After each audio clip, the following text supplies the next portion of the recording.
दोस्तों, आज का स्टोरी है बेटी को बेटी ही रहने दो, दिल को छू लेने वाली कहानी। मिस्टर जितेंद्र शर्मा पिछले 5 सालों से अपने बड़े उसी मकान में अपनी बेटी के साथ हंसी खुशी रह रहे थे। उनकी उम्र अब 60 को पार कर चुकी थी और बेटी सीमा अब 28 को होने की थी। उम्र को ध्यान में रखते हुए बेटी ने उनका सारा कामकाज अपने कंधों पर ले लिया था। सीमा अपने हर काम में बहुत अच्छी थी, जितने अच्छे से वो अपने पापा घर और उनके कारोबार का ध्यान रखती थी, कोई और शायद ही रख पाता। अगर जितेंद्र जी को कोई बेटा होता तो वह भी नहीं। इन बाप बेटी का रिश्ता बहुत ही प्यारा था। बिना बाबा के सीमा को नहीं चलता और बिना सीमा के उसके पापा का किसी काम में मन नहीं लगता। कभी कभी ऐसा लगता जैसे जितेंद्र जी सीमा के पापा नहीं, उसके बेटे हैं। सीमा की हरकतें ही कुछ ऐसी थी। बाबा को सुबह जल्दी उठकर जबरदस्ती वॉकिंग के लिए भेजना हो या छोटे बच्चों को जैसे दवाई पिलाते हैं वैसे ही पापा की दवाइयाँ उन्हें खिलानी हो, सीमा का बर्ताव अपने बाबा के साथ बिल्कुल वैसे ही था जैसे किसी माँ का अपने बच्चे के साथ होता है। सीमा के बाबा भी कुछ कम नहीं थे। जब जब सीमा उन्हें दवाई खाने के लिए देती तो आधी दवाई खाते और आधी छुपा लेते, लेकिन सीमा के नज़रों से बच नहीं पाते। फिर वह उनके सामने खड़ी होकर सारी दवाई उन्हें जबरदस्ती खिलाती। रात को सीमा सोने के बाद चुपके से किचन में जाकर फ्रिज से मिठाई चुराकर खाना, बाबा ऐसी शरारतें भी सीमा पकड़ लेती थी।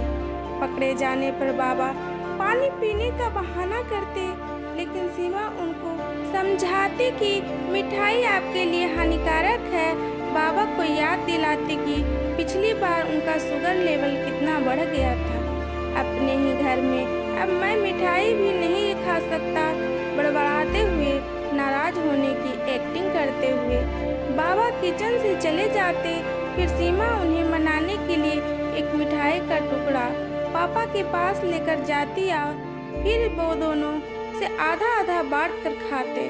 दोनों के चेहरे पर बड़ी स्माइल आ जाती। बस ऐसे ही दोनों की जिंदगी हंसी खुशी कट रही थी। उनका घर बहुत बड़ा था, उसमें कई कमरे थे, इसलिए उन्होंने सोचा कि एक किराएदार रख लिया जाए। पैसे के लिए नहीं, लेकिन सीमा के ऑफिस जाने के बाद अकेले रह रहे जितेंद्र जी को थोड़ा सा ही सही किसी का साथ मिल जाए, इसलिए जल्दी ही एक किराएदार फाइनल हो गया। उनका नाम श्याम सी था।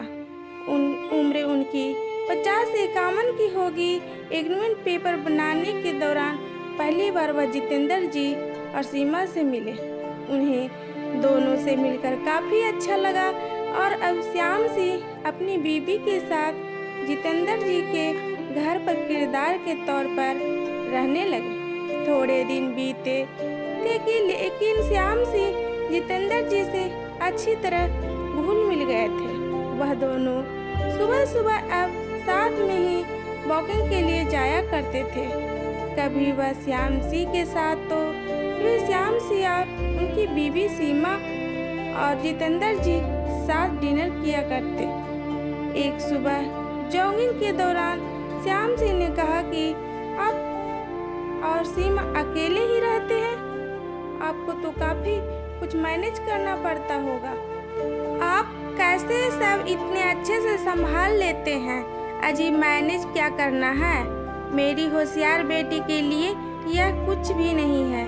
सीमा सब इतने अच्छे से संभाल लेती है कि मुझे किसी बात की कोई चिंता ही नहीं है। जितेंद्र जी ने मुस्कुराते हुए कहा, हाँ वह तो ठीक है, लेकिन जब सीमा ससुराल चली जाएगी तब आपके लिए यह सब मैनेज करना बड़ा मुश्किल हो जाएगा।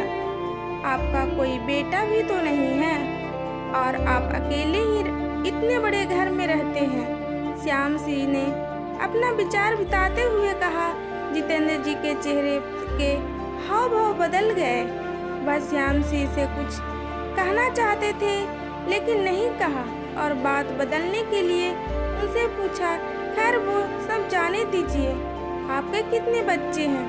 श्याम सिंह ने छाती चौड़ी करते हुए कहा, मेरे 2 बच्चे हैं, दोनों ही लड़के हैं और दोनों ही अमेरिका में रहते हैं। जितेंद्र जी को लगा श्याम सिंह उन्हें ताना मार रहे, लेकिन फिर भी उन्होंने कुछ नहीं कहा और वो जॉगिंग करके अपने घर लौट आए। कुछ दिन बीतते जितेंद्र जी ने श्याम सिंह को अपने साथ खाने के लिए बुलाया, क्योंकि श्याम सिंह की पत्नी किसी काम से बाहर गई थी और वे अकेले थे। श्याम सिंह, सीमा जी और सीमा डाइनिंग टेबल पर बैठकर खाना खा रहे थे।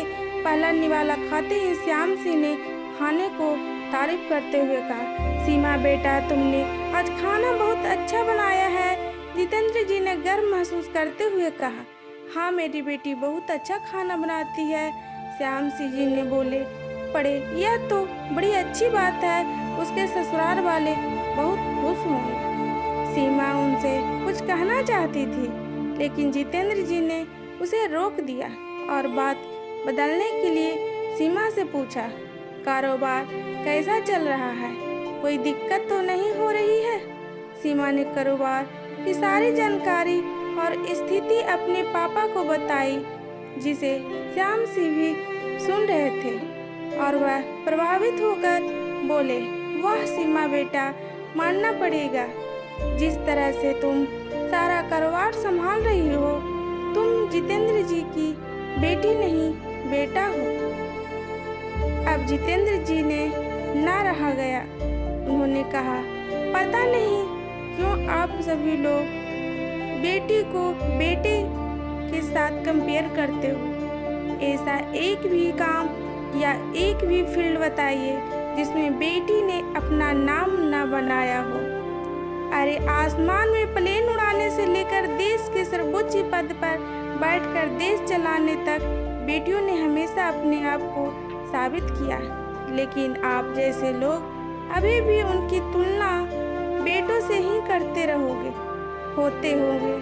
बेटे सबके लिए ज़्यादा इम्पोर्टेंट, मेरे लिए तो मेरी बेटी ही सबसे बढ़कर है और मैं यह फख्र से कह सकता हूँ, जो मेरी इस बेटी ने मेरे लिए किया है, जितना प्यार मुझे दिया है उतना दुनिया का कोई भी बेटा नहीं दे सकता है। चलिए मैं आपसे ही पूछता हूँ, आपके 2 बेटे हैं ना, बताइए वो साल में आपसे कितनी बार मिलने आते हैं? श्याम सिंह जी, दुनिया बदल चुकी है, अब आप भी बदल जाइए, बेटी को बेटी ही रहने दीजिए, उसे बेटा बनाने की कोशिश मत कीजिए। दोस्तों, इतनी सुंदर कहानी का एक छोटा सा बात बता दूं कि आप जब भी किसी बेटी का सम्मान करें तो एक बेटी की तरह ही करना।